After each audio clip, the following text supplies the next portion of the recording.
మన జిల్లాలో కూడా ఇంప్లిమెంట్ చేస్తున్నాము, అన్ని జిల్లాల్లో కూడా ఇంప్లిమెంట్ చేయబడుతుంది. దాదాపుగా 77 మన అభ్యసన ప్రగతిలో విద్యార్థులు వెనుకబడున్నారని గత సంవత్సరం ప్రవేశపెట్టబడిన FLL 1 to 5th తరగతులకు సంబంధించి FLL ఫౌండేషనల్ లిటరచర్ కలిగి ఉండాలి. కనీస సామర్థ్యాలు కలిగి ఉన్నప్పుడే పై తరగతికి వెళ్ళినప్పుడు వాళ్ళు సులభంగా కోఆర్డినేట్ అవుతారు, నేర్చుకోవడంలో ఆనందాన్ని పొందుతారు, నేర్చుకుంటారు ఉద్దేశంతో ఈ ప్రోగ్రామ్ టేకప్ చేయడం. కంప్లైంట్ చేశారు. నేను చెప్పానమ్మా మా మహిళా కలెక్టర్ గారు నేను అనలేదు ఆవిడని, ఆవిడ ఇవ్వట్టే నాకు తెలియదని చెప్పేసాను అందరికి. I said I hope you come to your notice and you start doing it right now. ఒకటి. రెండోది 10th క్లాస్ విద్యార్థులకు ఎగ్జామ్ పోతా ఉన్నాను ఇప్పుడు వచ్చే 18వ తారీఖు. ఎంత బాధాకరం అంటే very sad state of affairs. 20% portion కూడా కాలేదు నాకు. 20%. నేను 1.5 month నుండి గత నెల 15 రోజుల నుంచి పర్సూ చేస్తూనే ఉన్నాను. ఆఖరికి ఏవో తెలుసు, ఆఖరికి I had to get in a private school teacher today. I requested a private school teacher today. దాని తోడు అక్కడ నుండి మళ్ళీ హై స్కూల్ జూనియర్ కాలేజ్ కలుపుంది. వాళ్ళ రాజకీయాలు ఒకటి ఈయో గారు పట్టించుకోవట్లేదు, వీళ్ళు ఇంటర్మీడియట్ మళ్ళీ సపరేట్, వీళ్ళు సపరేట్.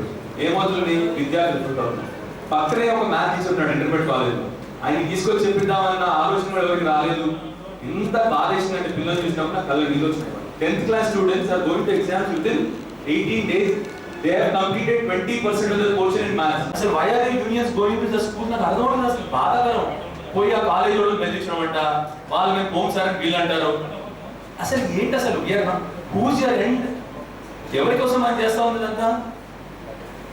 ఏదో పెద్ద ప్రోగ్రామ్ చదివారు. ఇప్పుడు ఎందుకు ఈ ప్రోగ్రామ్స్ మనం వెళ్ళాం? ఇవన్నీ కూడా కూతు మంత్రం చదవని కాదు. What are we implementing on the ground లో ఏం చేస్తున్నాము, పిల్లలకి ఏం వస్తుంది? 20% మ్యాథ్ పోర్షన్ అవుతా అండి 15 రోజులు ఎగ్జామ్ పెట్టుకుని. Are you not feeling bad?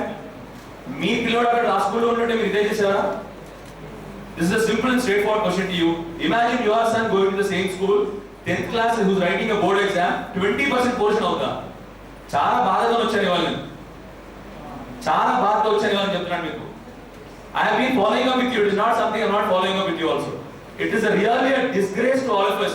ఇక్కడ కూర్చున్న నాయకులకు క్షేమం, మనకి ఆఫీసులకు కూడా క్షేమం. ఎందుకంటే ఎవరు కూడా ఏం చేయలేకపోతున్న పరిస్థితి. 10వ తరగతి మేడం ఇది. Is it a reason you want to give for the 10th class board exam student?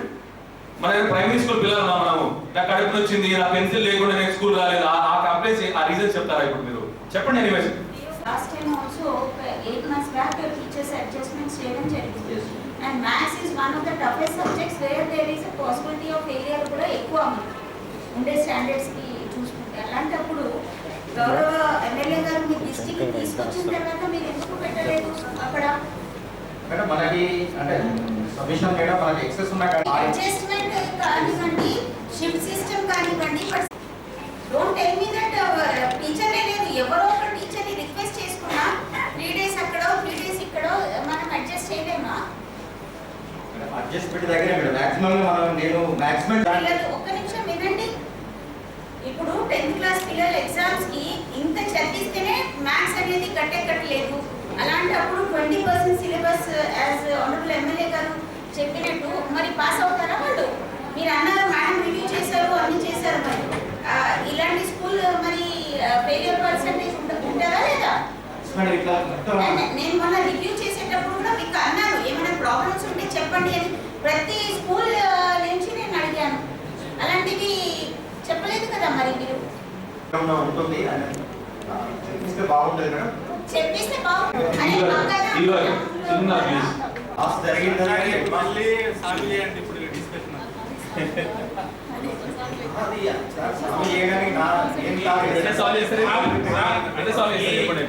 Provision లేదు. ఒక టీచర్ ఎక్కడి నుంచో వెళ్ళి అక్కడ పంపించాలంటే మనం అనుకున్నంత ఈజీగా వాళ్ళు వెళ్ళలేకపోతున్నారు. ఇప్పుడు మనం ట్రాన్స్ఫర్ అయినాయి మేడం, మనకు వాళ్ళని కూడా రిలీవ్ చేయకుండా ఆపినాం. ఒక దగ్గర నుంచి ఇంకొకరికి అయితే ఎగ్జామ్ రాస్తే మీకు ఓకేనా? ఒక్కసారి హ్యూమన్ బీయింగ్ తోటి ఆలోచించండి. దాన్ని నేను సపోర్ట్ చేయలేదు. మరి ఎట్లా 20% తోటి ఇప్పుడు ఎగ్జామ్ ఎట్లా రాస్తారు? టీచర్లు కూడా వాలంటీర్గా చెప్పే వాళ్ళు కొంత ఉంటారు కదా, మన ఇనిషియేటివ్ అనేది అవసరం. మీ వల్ల కాకపోతే నా దగ్గర పెట్టచ్చు కదా ఫైల్. కలెక్టర్ గారు చెప్పొచ్చు కదా, మీ లెవెల్ మీరు చేయలేదు. కలెక్టర్ గారు చెప్తారా వాలంటరీ అయినా లేకపోతే ఇంటర్నల్ అడ్జస్ట్మెంట్ డిఓ పిల్లలకు అడ్జస్ట్ చేసేవాళ్ళు కదా.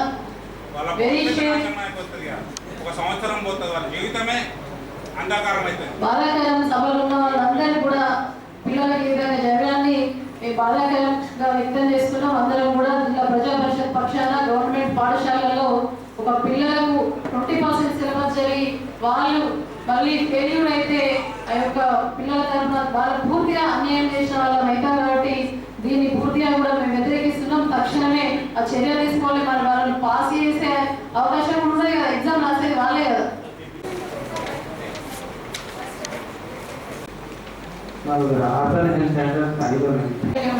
చెప్పండి, మీ యొక్క సూపరింటెండెంట్ గారు ఎప్పుడు అబ్సెంట్ ఉంటారు, ఎప్పుడు జడ్పీ స్టాండింగ్ అంటే జిల్లా పరిషత్ సమావేశం అంటే జిల్లా స్థాయి అధికారులు అందరూ కూడా అటెండ్ కావాలి. జిల్లా పరిషత్ సభ్యులు ఉంటారు, గౌరవ శాసనసభ్యులు ఉంటారు. కలెక్టర్ గారు వచ్చారు, మీ సూపరింటెండెంట్ గారు కలెక్టర్ గారు తప్పకుండా డిపార్ట్మెంట్ పక్షాన వారికి షోకాజ్ నోట్ ఇవ్వాలని చెప్పేసి మీకు మేము విజ్ఞప్తి చేస్తా ఉన్నాం.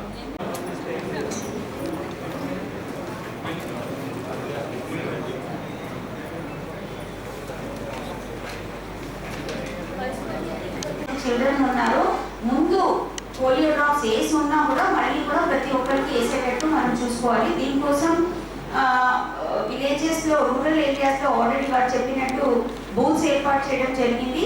432 బూత్స్ అంటే యూజువల్గా మన స్కూల్ అనేది డిఫైన్ చేసేవాళ్ళం. సో నా రిక్వెస్ట్ ఏంటంటే, నేను మొన్న కూడా మీకు చెప్పాను, ముందు నుంచి ఒక 3-4 డేస్ ముందు నుంచి ఊళ్ళో టామ్ చేయించడం, అదేవిధంగా ఎక్కడైతే పోలియో సెంటర్ బూత్ ఉంటుందో దాన్ని కూడా బ్యానర్ ఇప్పటి నుంచే పెట్టేస్తే అక్కడ ఉండే పేరెంట్స్ కానివ్వండి, అక్కడ ప్రజాప్రతినిధులు కానీ అక్కడ బూత్ ఉందని తెలిసే అవకాశం ఉంటుంది. సడన్ గా ఎప్పుడో పెడితే, ఎందుకంటే అప్పుడు వేరే సంగతి 4 years బ్యాక్ కంటిన్యూస్ గా చేసే వాళ్ళం కాబట్టి అందరికీ తెలుసు అక్కడ బూత్ ఉంటుంది అని. బట్ ఇప్పుడు గ్యాప్ వచ్చింది కాబట్టి మనకి కొంతమందికి తెలియకపోవచ్చు పేరెంట్స్ కి. సో బూత్ బ్యానర్స్ అనేది ఇప్పుడు నుంచే పెట్టేసేయండి. ఈ 4-5 days లో విస్తృతంగా అక్కడ పోలియో బూత్ రాబోతుంది అనేది ఐడియా ఉంటుంది. అదేవిధంగా అర్బన్ ఏరియాస్ లో కూడా, ముఖ్యంగా అర్బన్ ఏరియాస్ లో మిస్ అయ్యే అవకాశాలు ఉంటాయి. ఎందుకంటే వార్డ్స్ ఉంటాయి, ఎక్కడో బూత్ ఉంటుంది, అంత దూరం వెళ్ళాలా అని పేరెంట్స్ మిస్ అయ్యే అవకాశం. దీని ఇంపార్టెన్స్ గ్రామాల వారిగా, గ్రామాల్లో టామ్ వారి చేసుకుంటూ, అదేవిధంగా సిటీస్ లో, టౌన్స్ లో కూడా మనము ఒక ఆటోలో అయినా ఆడియో సిస్టమ్ పెట్టి అయినా మనం చేయించాల్సిన అవసరం ఉంది. అదేవిధంగా ఒకవేళ ఆ రోజు డ్రాప్స్ వేయించలేని వాళ్ళు దాని తర్వాత రోజు, 4వ రోజు, 5వ రోజు మా టీమే అంటే హెల్త్ డిపార్ట్మెంట్ సిబ్బంది ఇంటింటికి వెళ్ళి వాళ్ళు మళ్ళీ కూడా కనుక్కోవడం జరుగుతుంది, డ్రాప్స్ వేసారా లేదా. లేని వాళ్ళకి మళ్ళీ కూడా ఆ పిల్లవాడు కానివ్వండి, బాబు కానివ్వండి మిస్ అయిన పక్షాన వాళ్ళకి వేయడం జరుగుతుంది. దీంతో పాటు యూజువల్గా ట్రావెల్ చేసే ఉంటాయి. ఫర్ ఎగ్జాంపుల్ రైల్వే స్టేషన్స్ కానివ్వండి, ఎవరైనా ఆ రోజు ట్రావెల్ చేస్తున్నారు వాళ్ళు కూడా మిస్ కాకూడదనే ఉద్దేశంతోనే బస్ స్టాండ్స్ లో కూడా, మనం మేజర్ బస్ స్టాండ్స్ లో కూడా ఇది బూత్లు పెట్టడం జరుగుతుంది. సో గౌరవ ప్రజాప్రతినిధులు నా రిక్వెస్ట్ ఏంటంటే, 4 years తర్వాత కూడా, అంటే దిస్ ఇస్ లైక్ మనం యాక్చువల్లీ 4 years బ్యాక్ ఎందుకు స్టాప్ చేసామంటే, we were in verge of declaring India as polio free country. కానీ మళ్ళీ ఏదో సందర్భంలో ఎక్కడో ఒక చోట ఒక్క కేసు వచ్చినా దట్ అగైన్ మొత్తం ఎక్సర్సైజ్ మళ్ళీ స్టార్ట్ చేయాల్సి ఉంటుంది. కాబట్టి ఎట్టి పరిస్థితిలో ఒక్క బాబు కానివ్వండి, ఒక్క పాప కానివ్వండి 0 to 5 years మిస్ కాకుండా చూసుకునే బాధ్యత మనందరిపైన ఉంది. దయచేసి ఆ రోజు మీ ఊర్లో కానివ్వండి, మీ ఎక్కడైతే లోకల్లో మీరు ఉంటారో అక్కడ తప్పనిసరిగా మీరు పార్టిసిపేట్ చేయాల్సిందిగా మీ అందరినీ కూడా రిక్వెస్ట్ చేస్తున్నాం. అండ్ విస్తృతంగా ప్రచారం మీరు అందరూ వెళ్తే తెలియని వాళ్ళకి కూడా తెలుస్తుంది. కాబట్టి దయచేసి మీ అందరి సహకారం అందిస్తే ఎవరు కూడా జిల్లాలో పిల్లలు మిస్ కాకుండా మనం ప్రయత్నంలో భాగంగా ప్రతి ఒక్కరికి కూడా ఈ డ్రాప్స్ అనేది వేయడం జరుగుతుంది.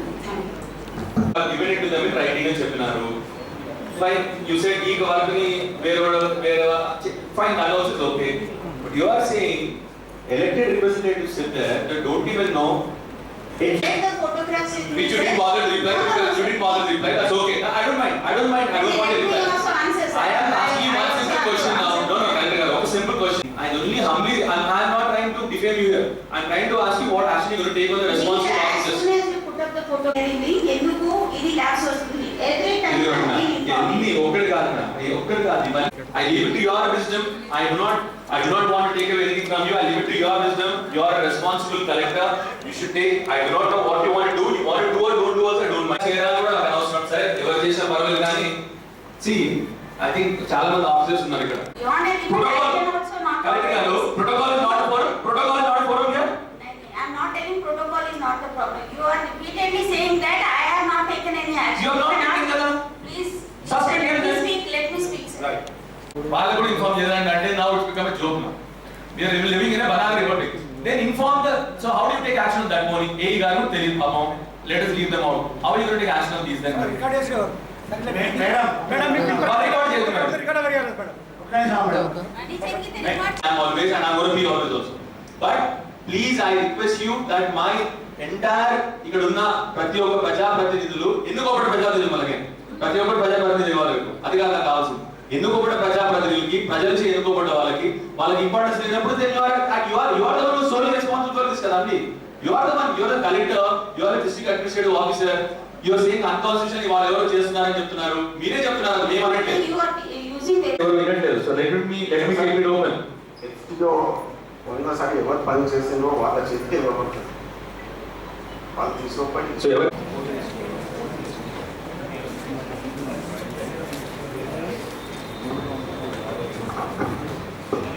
దాంట్లో ఎక్కువ మంది మనకు వర్తిస్తారు. అలాగే ఇప్పుడు మన కొత్తగూడ గ్రామంలో మేము కూడా సర్వే చేశాము. నెంబర్ తప్పున్నాయి కూడా మళ్ళీ పేరెంట్స్ వాళ్ళు కూడా ఉన్నా కూడా వాళ్ళని కూడా తీసుకోమని నెంబర్ తీసుకున్నాం. ఫైనల్ గైడ్లైన్స్ వచ్చిన తర్వాత మేము ఫాలో అవుతాం. ఈరోజు డిస్కస్ అయిన సబ్జెక్ట్స్ అన్నింటినీ కూడా పాయింట్స్ నోట్ డౌన్ చేసుకోవడం జరిగింది. ఫిషరీస్ డిపార్ట్మెంట్ కానివ్వండి, హెల్త్ డిపార్ట్మెంట్లో రేస్ చేసిన కన్సర్న్ కానివ్వండి, ఎడ్యుకేషన్ డిపార్ట్మెంట్లో గౌరవ ఎమ్మెల్యే గారు రేస్ చేసిన కన్సర్న్స్, అదేవిధంగా కన్సర్న్ ఆఫీసర్స్కి కూడా నా రిక్వెస్ట్ ఏంటంటే జిల్లా పరిషత్ జనరల్ బాడీ మీటింగ్లో ఏవైతే సమస్యలు మన దృష్టికి తీసుకురావడం జరుగుతుందో దానిపైన తక్షణమే వాళ్ళు దానికి రెస్పాండ్ అయ్యి, ఎందుకంటే ఇప్పుడే వారు బుగ్గారం జెడ్పీటీసీ గారు ఒక ఇష్యూ రేస్ చేయడం జరిగింది. సో నోట్ డౌన్ చేసుకొని విదిన్ 1 వీక్ దానిపైన ఒక పరిష్కారం దిశగా చూపిస్తే మనకి ఇబ్బందికరమైన పరిస్థితి ఉండదు.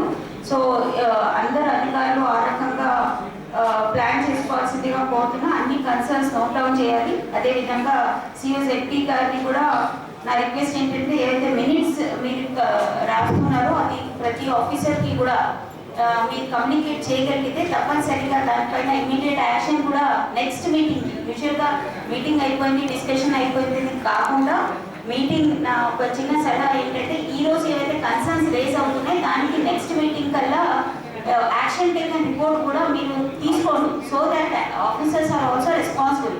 దానికోసమే ఇంత సుదీర్ఘంగా మనం చర్చించడం జరుగుతుంది కాబట్టి దానిపైన యాక్షన్ టేకన్ రిపోర్ట్ నెక్స్ట్ మీటింగ్లో గౌరవ సభ్యులు ఏదైతే రేస్ చేశారో దానికి పరిష్కారం ఏమైనా చూపించగలిగామా లేదా లేకపోతే ఏమైనా ఇబ్బందులు ఉన్నాయని చెప్పడానికి ఆస్కారం ఉంటుంది. సో ఆ దిశగా మేము కూడా నా ఆఫీస్ నుంచి కూడా అది ఫాలోఅప్ చేయడం జరుగుతుంది.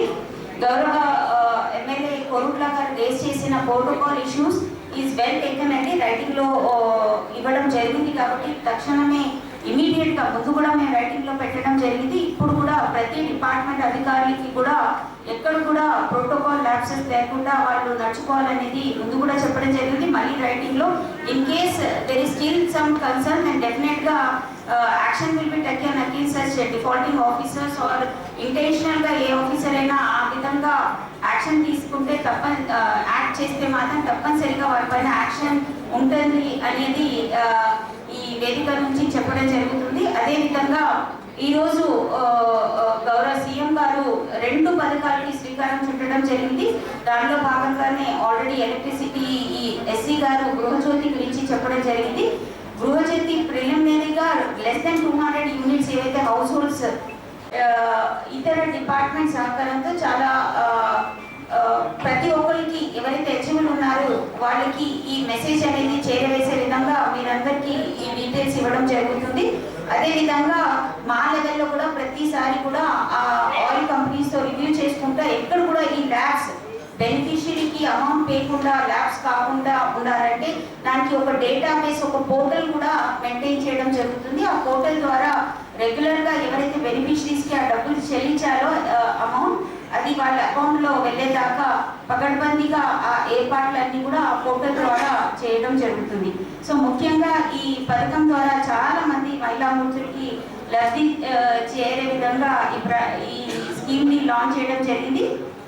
ఆ డీటెయిల్స్ కూడా మీ గ్రూప్లో కూడా షేర్ చేయడం జరుగుతుంది, జియో నంబర్. సో ఇంకా ఏమైనా దానిపైన డీటెయిల్స్ ఉండాలన్నా కూడా ఎప్పటికప్పుడు మీకు కమ్యూనికేట్ చేయడం జరుగుతుంది. So all the concerns raised by the honourable public representatives are noted down అండి.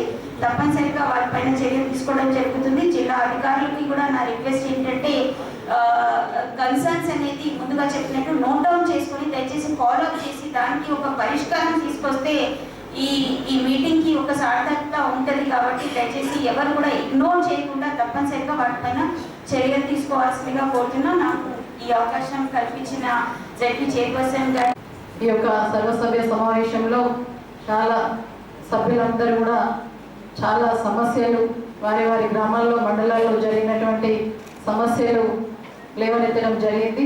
మరి వాటికి పరిష్కారం చూపే విధంగా మరి జిల్లా కలెక్టర్ గారు, జిల్లా స్థాయి అధికారులు అందరూ ప్రజాప్రతినిధుల సమన్వయంతో మరి ముందుకెళ్ళాలి. ఏదైనా కూడా యాక్షన్ టేకన్ రిపోర్ట్ తప్పకుండా ఉండాలని చెప్పేసి అందరినీ కూడా తెలియజేస్తూ సమస్యను పరిష్కరించే విధంగా అధికారుల ప్రయత్నం ఉండాలి.